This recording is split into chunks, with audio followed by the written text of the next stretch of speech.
Yes hello everyone, good morning all of you and welcome to the global world academy.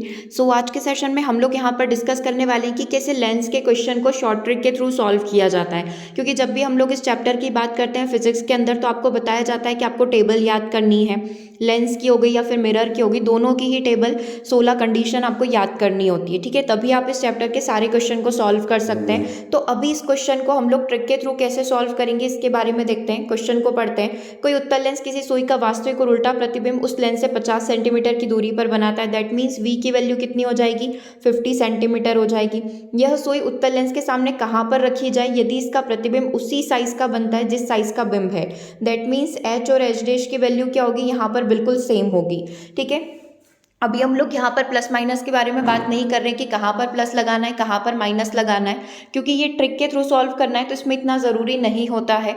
बाकी इन question का पूरा जो है detail discussion हम लोग 6 PM लाइव क्लास में कर रहे हैं, तो वहाँ जाकर भी आप पूरे चैप्टर को डिटेल में पढ़ सकते हैं। अभी हम लोग डायरेक्टली बात करेंगे कि ट्रिक के थ्रू ऐसे क्वेश्चन को कैसे सॉल्व किया जाए। तो ये क्वेश्चन थोड़ा सा कॉम्प्लिकेटेड माना जाता है क्योंकि इसमें कोई भी वैल्यू आपको नहीं दे रखी है, फिर भी आप इसमें भी ट्रिक लगा सकते हैं।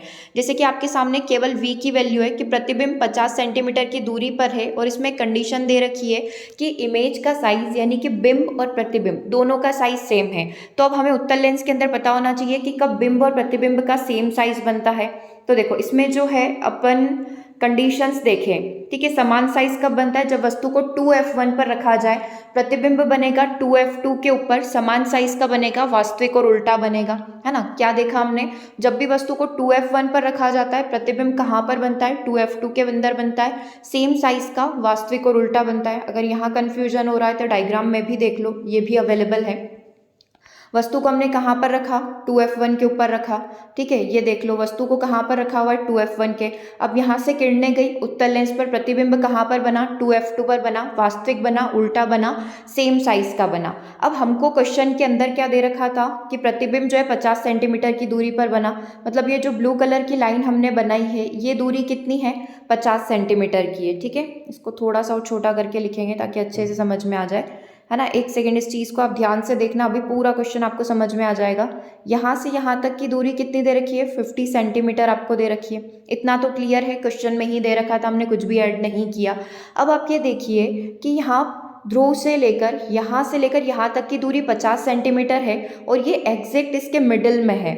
तो इसका आधा कितना हो जाएगा, 25 यहाँ पर और 25 यहाँ पर हो जाएगा। राइट, 25 25 50 टोटल हो जाएगा। इधर भी आप लेफ्ट हैंड साइड पर भी बढ़ेंगे तो ये भी कितना हो जाएगा, ये आपका 25 हो गया, ये आपका 25 हो गया। ठीक है, तो ये आपका 25, ये 25, ये 25 और ये 25। इक्वल डिस्टेंस होती है सभी साइड, f1 f2 के बीच में इक्वल डिस्टेंस, और f2 और 2f2 की भी इक्वल डिस्टेंस रहती है लेंस से। मतलब चारों के अगर आप टुकड़े करेंगे तो यहाँ से लेकर 50 25 25 करके, इधर से 50 25 25 करके। ठीक है, एक बार कॉन्सेप्ट को ध्यान से समझो, फिर विद इन अ सेकेंड आप इस क्वेश्चन का आंसर निकाल पाएंगे।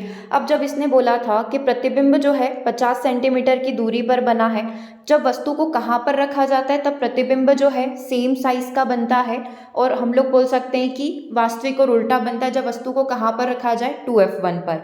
ठीक है, और हमको u की वैल्यू निकालनी थी।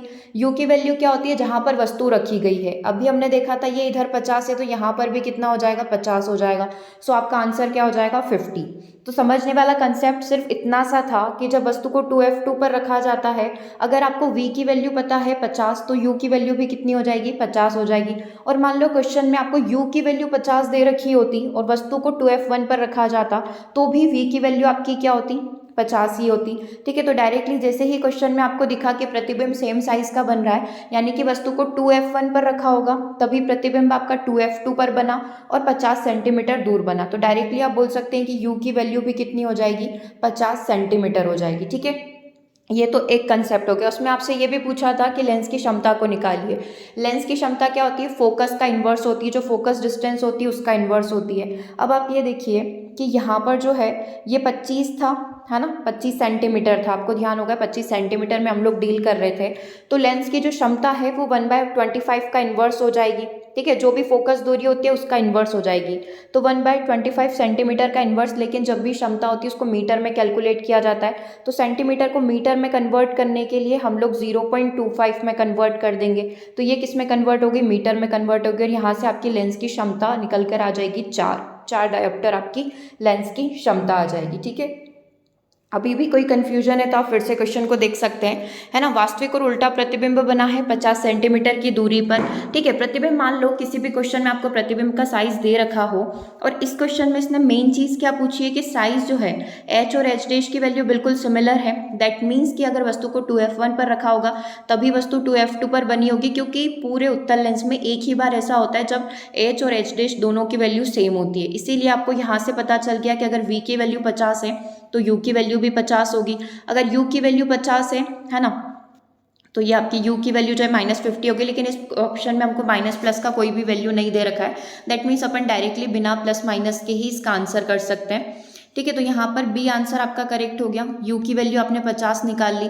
अब 50 आपको पता चल गई थी, 25 उसकी फोकस दूरी पता चल गई, तो डायरेक्टली पता चल गया कि इसका जो हाफ होता है इसकी फोकस दूरी होता है, तो 50 का आधा कितना हो जाएगा, 25 हो जाएगा। ठीक है, अब 25 का अगर मैंने इन्वर्स कर दिया, क्योंकि ये सेंटीमीटर में है तो मेरे को इसको मीटर में कन्वर्ट करना पड़ेगा, तो ये 0.25 हो जाएगा। जब मैं 0.25 का इन्वर्स करूंगी तो आंसर क्या आ जाएगा, 4 यहाँ पर आ जाएगा। आप चाहे तो इसका पूरा थ्योरेटिकल वे में भी आंसर देख सकते हैं कि ऐसे क्वेश्चन को कैसे सॉल्व किया जाता है। ये पूरा प्लस माइनस करके दिखा रखा है। ठीक है, आज का टारगेट था कि विद इन शॉर्ट ट्रिक आप ऐसे क्वेश्चन को कैसे सॉल्व कर सकते हैं। ऑलमोस्ट 90% क्वेश्चन में आपके लेंस का शॉर्ट ट्रिक लगता है, क्योंकि वो नहीं चाहता कि आप इतने बड़े क्वेश्चन को, जैसे कि आप स्क्रीन पर देख पा रहे हैं, सबसे पहले आपने यू की वैल्यू निकाली, फिर आपने एफ की वैल्यू निकाली, फिर आपने फोकस दूरी से लेंस की क्षमता को निकाला। ठीक है, तो ये बहुत बड़ा और बहुत लेंथी क्वेश्चन हो जाता है। सो ऐसे क्वेश्चन को मोस्टली जब भी आप कॉम्पिटिटिव एग्जाम्स में बैठते हैं तो ट्रिक के थ्रू ही सॉल्व करना पड़ता है, ताकि आपका टाइम सेव हो जाए। ठीक है, इसी तरीके के और क्वेश्चन के लिए आप चैनल को सब्सक्राइब कर लीजिएगा, ताकि इसी तरीके से रेगुलर बेसिस पर हम लोग